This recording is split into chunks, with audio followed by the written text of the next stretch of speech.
नमस्कार दोस्तों, हमारे चैनल में आप सभी का स्वागत है। तो दोस्तों, आज की वीडियो बहुत ही खास होने वाली है क्योंकि आज की वीडियो में हम जानने वाले हैं भोजपुरी के टॉप 5 सुपरस्टारों में सबसे महंगा घर किसका है और कितने करोड़ या लाख का है।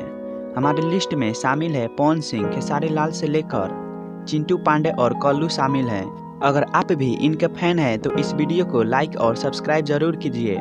तो दोस्तों, नंबर 5 पर जो एक्टर हैं वो है अरविंद अकेला उर्फ कल्लू। कल्लू बचपन से ही गानों के शौकीन हैं। इन्होंने बचपन में ही बहुत से हिट गाने दिए हैं। अभी तो कल्लू बहुत बड़े भोजपुरी के सुपरस्टार बन गए हैं। बात करें इनके घर की तो गांव में एक घर बनवाए हैं जिसकी कीमत 61 लाख रुपए से ज्यादा है और मुंबई में भी एक घर है जिसकी कीमत 2 करोड़ से ज्यादा है। नंबर 4 पर है प्रदीप पांडे यानी चिंटू पांडे। चिंटू पांडे भोजपुरी मूवी में बचपन से ही कदम रख चुके थे। ये अभी तक बहुत से हिट मूवी दे चुके हैं जिसमें दुलारा, विवाह, दुल्हन चाहिए पाकिस्तान से आदि सुपरहिट मूवी शामिल है। ये एक मूवी करने के 15 से 20 लाख रुपए लेते हैं। बात करें इनकी घर की तो चिंटू पांडे का मुंबई में एक घर है जिसकी कीमत लगभग 4 करोड़ बताई जाती है। नंबर 3 पर है जुबली स्टार के नाम से प्रसिद्ध दिनेश लाल यादव निरहुआ।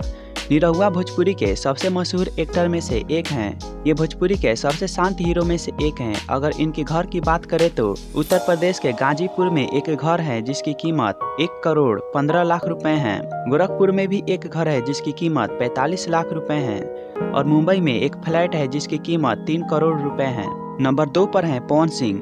पवन सिंह आज भोजपुरी में किसी पहचान की मोहताज नहीं है क्योंकि इन्होंने अपनी फिल्मी करियर से पहले सिंगिंग में अपनी करियर बनाए थे।